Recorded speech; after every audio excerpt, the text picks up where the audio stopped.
Welcome. I'm Dayton Artemon. Today I will be showcasing my 1 megavolt Tesla coil.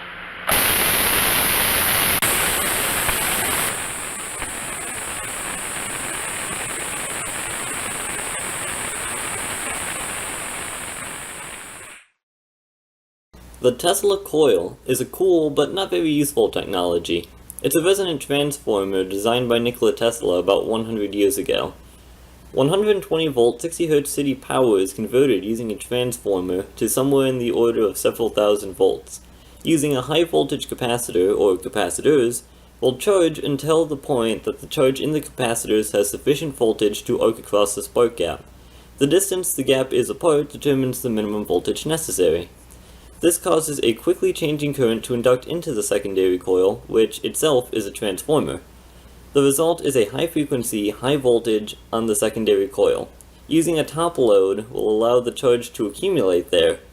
If you want the arcs to be more controlled, the secondary coil windings ends can be brought together to make a much larger spark gap.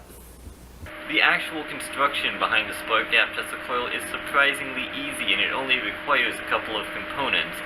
It will require a high voltage transformer, some high voltage rated capacitors, and a spark gap. And of course, in order to actually make a Tesla coil, you need a coil. 10 hours of my life went into this. It has more than 3,000 windings. Before I actually construct the coil, you need to know what parts not to get for it. I wasted a lot of money getting the wrong capacitors, the wrong transformer, and, well, I guess you can't go wrong with the spark gap. The first transformer I thought I would use to drive my circuit is this 12 kilovolt neon sign transformer. However, it has a drawback. Is it even on? Nothing. This must be broken. Wait, it can't be broken. I designed it. When there's a spike in current, it'll enter a state called ground fault interruption, which is basically a safety mode. If it detects a spike in current, it'll turn off. And this won't work with the Tesla coil because there's too much variance. The correct transformer to use is just an iron core transformer that has no circuitry of any kind except for the windings. This will be perfect for running my Tesla coil. I would not recommend going under 3,000 volts, because under that you might have problems getting the arc to jump across the gap. A common way that people build Tesla coils is by using a capacitor bank, which is essentially a bunch of really small capacitors hooked up in both series and parallel until they get the right voltage and capacitance rating. But these have a little Achilles heel. No matter which way I decide to put them together, I always found a similar problem.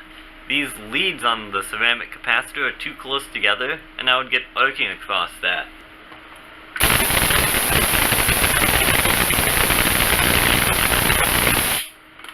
I mean, for crying out loud, I had insulation on this one. Insulation! And it still arced.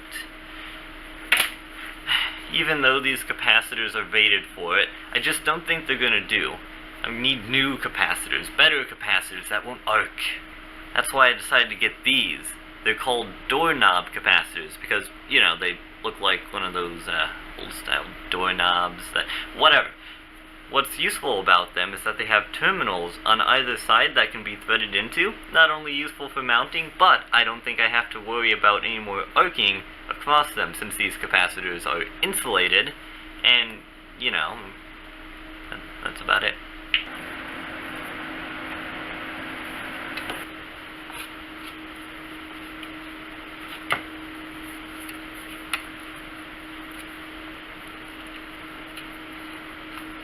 When I run a quick check for capacitance, I see that I'm getting 12.34 nanofarads, which is about what I expected from my calculation earlier.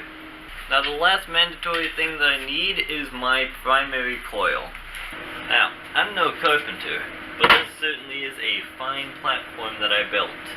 The top plate is held in by removable pegs so I can get at the electronics below, and the coil can mount perfectly down the center. So here's a look inside my design now that I have everything bolted down to the bottom plate. Here's a couple of things to notice. Each of my transformer wires, and it doesn't matter which, goes to both sides of my capacitor bank. One of these wires, and it doesn't matter which, will go through the spark gap on its way to the primary coil.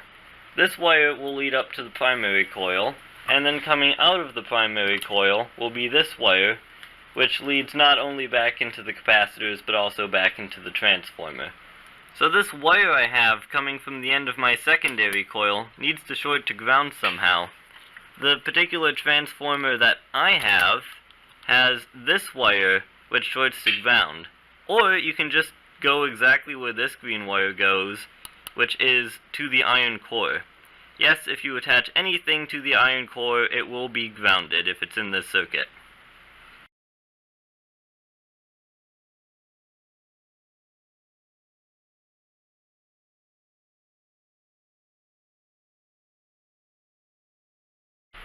I think it's done. All it needs now is a sick paint job. Or, to be tested first.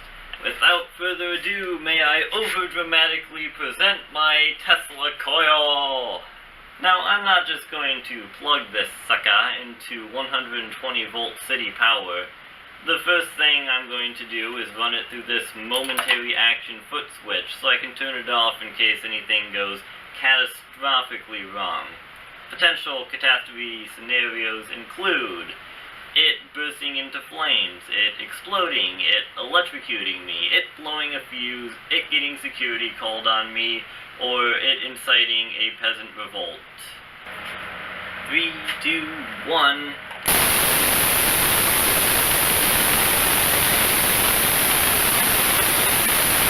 Well, I have noticed a couple of things my first run through. Unlike what you see in other YouTube videos, I didn't get arcs jumping off of my top load. I also noticed another problem. My primary and secondary coils seem to be a little close together. I occasionally get arcing between the two. So I'm going to need to figure out a way to insulate the primary coil from the secondary. Well, these gloves are supposed to insulate 12 kilovolts, and if I have 2 layers, one on each side,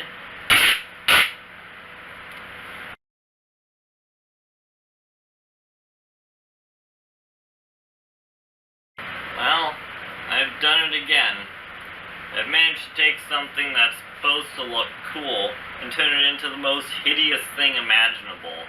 If you want to see anything half decent when you run a Tesla coil, you need to have the lights off. That goes doubly for the camera.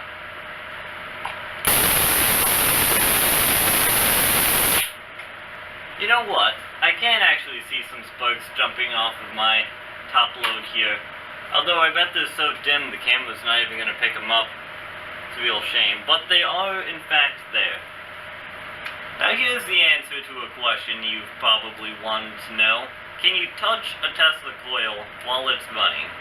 The answer to that is yes, you absolutely can. Let me demonstrate. So I have this metal poking rod, and I'm going to bring it near the top load.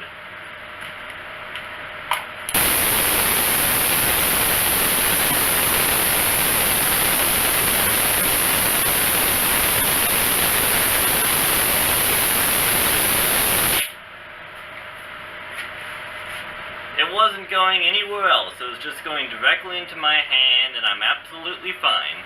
That's because even though this is high voltage, the current is extremely low. Let's take it up a notch.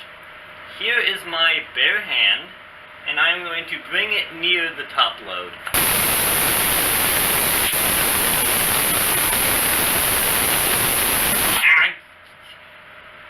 Okay, I underestimated that a little.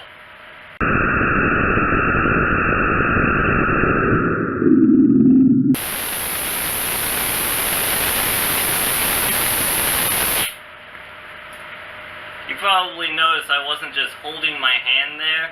Yeah, it's not exactly a painless thing to keeping it there, but it tingles. The camera doesn't exactly do it justice, but this spark gap is pretty loud.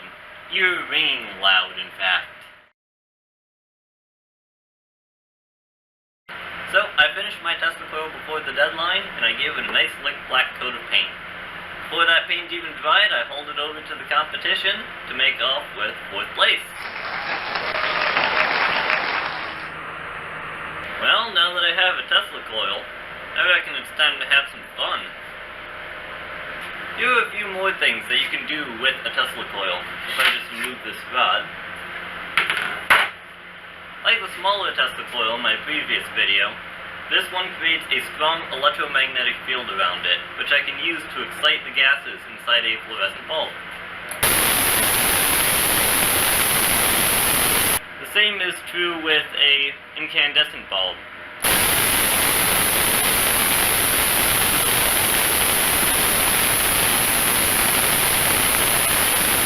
You know, one of the things I hate?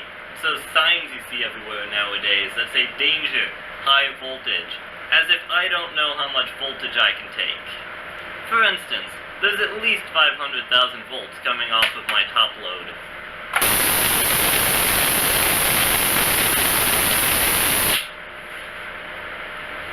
What those signs ought to say is danger, high voltage, at sufficient power.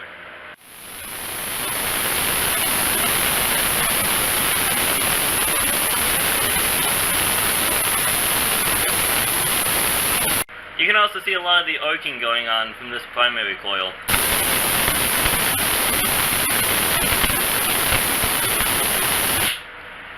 Kinda cool, although I'm losing a lot of electricity through here that I should be getting up at the top load.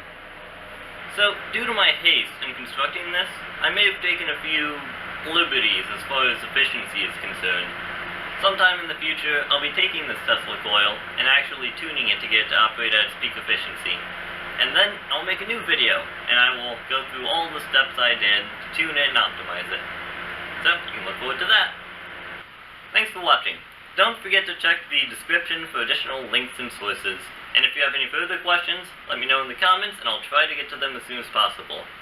And also, if you want to see more of my videos, including the upcoming video of where I make my Tesla Coil work far more efficiently, feel free to subscribe to my channel. It'll be worth the effort, I think.